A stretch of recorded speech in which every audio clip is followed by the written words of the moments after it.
Bonsoir, donc je me présente, je suis Sandrine Awamto, j'habite dans le 63 à Clermont-Ferrand. Donc ma fille s'appelle Yuna et elle est placée depuis le 18 juillet 2018. Donc je vais essayer de résumer brièvement la situation. Donc c'est le 16 mai 2018, au retour de l'école, avec ma mère nous sommes allés chercher Yuna. On rentre et au moment du goûter, Yuna n'était pas très bien, c'est plein de douleurs au ventre. Et nous a confié, la parole de l'enfant s'est libérée, donc elle nous a confié des choses très très graves. Et là donc on a décidé d'emmener Yuna en urgence chez le médecin.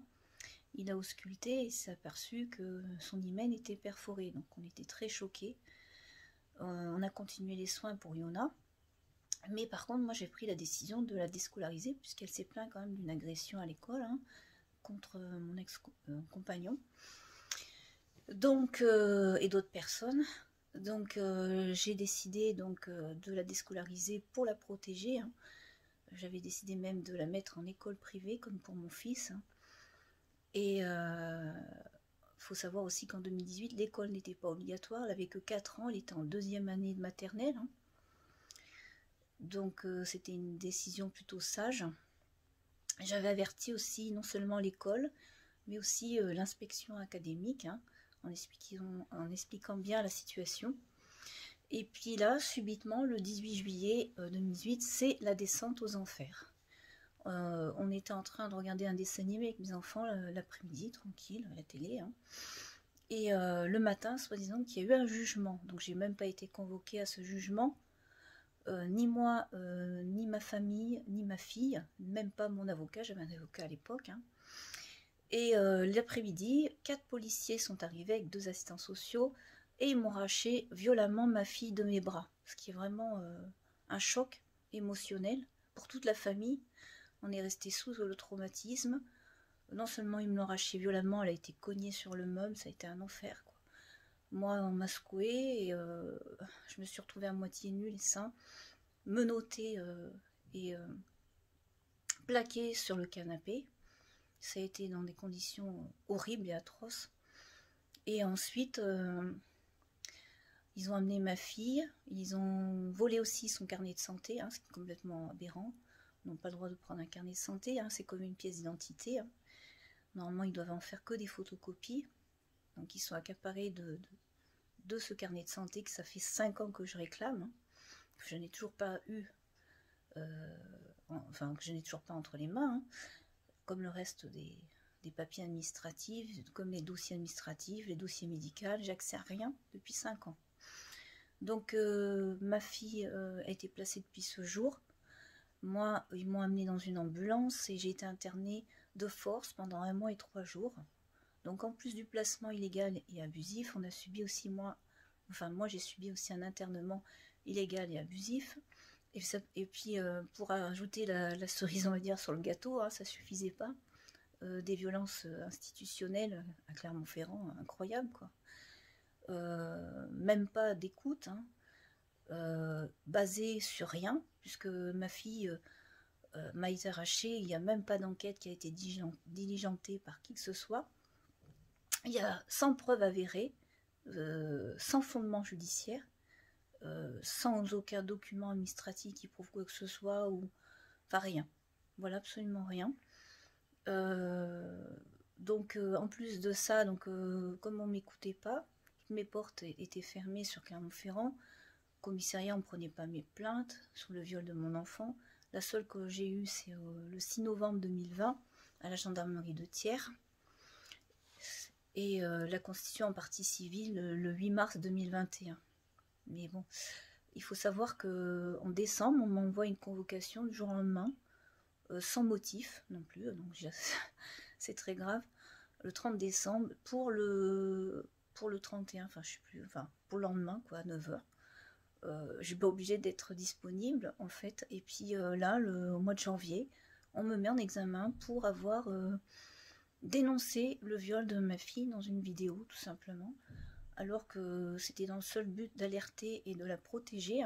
C'est aussi mon rôle en tant que mère, mais aussi en tant que fonctionnaire d'État, parce que je suis quand même dans le médical, Et j'ai le droit de dénoncer aussi ce que je vois, parce que c'est professionnel aussi, hein, faut le savoir. C'est pas que en tant que mère. Et donc j'ai été punie aussi pour ça. On m'a mis en examen pour me la faire, pour me la faire fermer tout simplement, pour m'empêcher de parler du viol de ma fille. Hein. Donc ma fille est placée depuis 5 ans pour cacher son viol, mais aussi aujourd'hui encore maintenant, on peut constater de toute façon le viol est inévitable. Et pour aussi faire du détournement de fonds publics, ça tout le monde sait que en principe les placements abusifs comme ça, c'est souvent il y a souvent du détournement de fonds publics malheureusement, hein, caché derrière. Bref, ça fait 5 ans donc ma fille est placée, et en plus 2 ans et demi sans lien, sans rupture de lien total avec ma fille, même pas un appel téléphonique, pas un cadeau, rien, même pas une lettre. Enfin, c'est complètement aberrant. Tous mes droits et toutes les lois sont violées. Plus de 230 lois et droits ont été violés. On a pu le démontrer dans toutes les procédures, hein, dans mon dossier. Et les 13 serments de la magistrature, c'est quand même incroyable, quoi. Rien n'est respecté. C'est même assez choquant. Voilà, donc pour dire que tout simplement, moi j'aimerais retrouver ma fille enfin, au bout de 5 ans, parce que on voudrait tourner une page et se reconstruire, et c'est totalement légitime, et on veut que ça s'arrête. C'est un fiasco judiciaire, une supercherie pour nous, parce qu'on est victime et on n'a rien fait, quoi. Donc et on continue d'être victime depuis 5 ans avec ma fille. Donc c'est complètement aberrant, et ça nous laisse dans une douleur profonde. On ne peut pas se reconstruire les uns les autres, on est toujours dans la survie, hein, toujours dans le combat judiciaire. Faut toujours démontrer les inscriptions de faux, les faux en écriture, enfin les vices de procédure, enfin tout, quoi. On est épuisé mentalement et physiquement. Alors j'imagine les autres parents, ça doit être très lourd aussi pour eux. Et c'est vrai qu'aujourd'hui, j'ai tous les moyens pour recevoir ma fille, il n'y a rien, j'ai aucun trouble psychiatrique, je suis capable d'écrire, j'ai des diplômes, enfin, j'ai travaillé dans ma vie, voilà, je ne suis pas dans l'incapacité de recevoir mon enfant. Elle a tout ce qu'il faut à la maison, et elle avait tout ce qu'il faut même avant, déjà. Même mon fils le dit, hein, j'ai un fils quand même de 24 ans, hein, qui fait des études en master philosophie, donc voilà, donc je sais éduquer des enfants, donc c'est complètement aberrant. Il continue le placement de ma fille à toujours à trouver des arguments complètement contradictoires, hein, et tout simplement pour maintenir le placement et continuer à nous faire subir cette effroyable, on va dire, cette effroyable injustice, quoi. C'est une injustice aussi. Voilà. Merci à vous. Bonjour, je m'appelle Marie, j'ai 48 ans.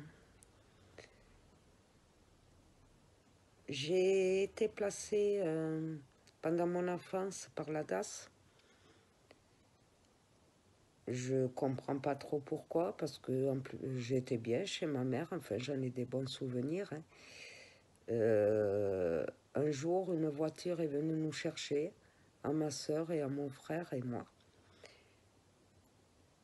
On nous a pas expliqué, on savait pas qui était cette personne qui venait nous chercher. Et puis là, ben voilà, une enfance pourrie. Moi, j'ai été séparée de mon frère et ma soeur. On m'a mis dans une famille d'accueil qui était violente. Enfin, elle est devenue violente avec moi parce que je l'ai vue avoir des rapports avec un jeune qu'elle gardait. Ensuite, le père de la famille d'accueil a commencé à me faire des attouchements. Je l'ai dit de suite, donc il a arrêté. Hein, Sa fille, la famille d'accueil lui a dit simplement, gentiment, il faut que tu arrêtes, papa. Du coup, il s'en est pris à sa petite fille pendant des années. Moi, ben, évidemment, que de la violence, parce que j'ai vu des choses qu'il ne fallait pas, notamment quand toutes les nuits, pendant que son mari travaillait, elle avait des rapports avec ce jeune homme qu'elle gardait, qui lui avait été confié. Voilà, donc j'ai grandi tant bien que mal. Mon enfance m'a vraiment perturbée. J'ai eu du mal à m'en remettre. Et puis un jour, j'ai eu ma fille. C'est vrai, je l'ai eu de bonheur. Je l'ai eu jeune, j'avais 18 ans, sous pilule. Donc du coup, ben, sur le coup, ça a été dur pour moi, mais au final, je l'aimais de suite. Hein. Et quand elle avait 2 ans, un couple lui a fait des attouchements. Du coup, j'ai porté plainte. Alors, est-ce que c'est ça qui a tout déclenché? Je ne sais pas. Mais tout est allé très vite. Elle était dans l'Institut de rééducation de Fourty, dans le Lot-et-Garonne, à Pont-du-Casse. Et un jour, on m'a dit, ben, votre fille, elle est en psychiatrie pour enfants, la Candélie, à Fouléronne, dans le 47. Et c'était horrible, là, déjà, parce que ben, la petite a été enfermée alors qu'elle n'était pas malade. Et de là, ben, elle a eu des traitements, tout ça. Elle avait 8 ans quand elle est rentrée au CAT. Et à 9 ans et demi, on m'a dit elle a fait une grosse crise. Elle a fait peur aux enfants, donc on l'a transférée dans un pavillon adulte. C'était horrible, c'était horrible. Je voyais les mains baladeuses des infirmiers. Donc, j'ai dit à Pamela, viens, on va dehors. J'ai dit, on s'en va, fille, je t'emmène. Elle me dit, et là, elle s'est mise à pleurer, hurler, non, maman, on peut pas faire ça, là, ma fille, elle va me rattraper. Franchement, quand elle disait la mafia, je pensais qu'elle délirait avec les traitements, tout ça. Et puis aujourd'hui, je m'aperçois que non, c'était vrai. Et voilà, elle a grandi là-bas, donc à la Candélie, dans un pavillon adulte de l'âge de 9 ans à 19 ans, où elle a subi ben, tout, violence, des choses que je ne dirais pas parce que je ne pourrais pas les prouver, malheureusement. Des médicaments, faut voir. J'ai dû voler les ordonnances parce que j'avais pas le droit de savoir ce qu'avait comme traitement ma fille. Au début, je pouvais la voir à la maison, mais elle me disait toujours, maman, il faut que j'oublie, maman, il faut que j'oublie. Elle m'a oublié. Après, j'y allais, on me criait dessus, on me disait, dégagez. Je me mettais à genoux, je suppliais de faire une bise à mon enfant que je voyais derrière la vitre en train de pleurer. C'était ignoble. Bien sûr, elle a été déscolarisée. J'ai voulu payer quelqu'un pour lui faire des cours directement à l'hôpital. Ben, ça a été refusé. Et oui, le protocole, on me disait c'est le protocole. Et on m'a empêché de plus en plus de la voir. Je n'avais plus aucun droit. Mais alors, du jour au lendemain, je n'étais plus rien.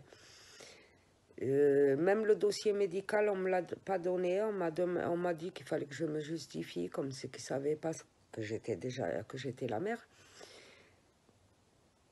Et vu comment sont tournés les courriers, Je me demande qui avait les droits sur mon enfant, qui prenait toutes les décisions, puisque moi, je n'avais plus aucun droit. Sur une lettre où justement je demandais le dossier médical, il y a bien marqué que, en gros, enfin, ce que je comprends, que la personne qui a l'autorité n'acceptait pas.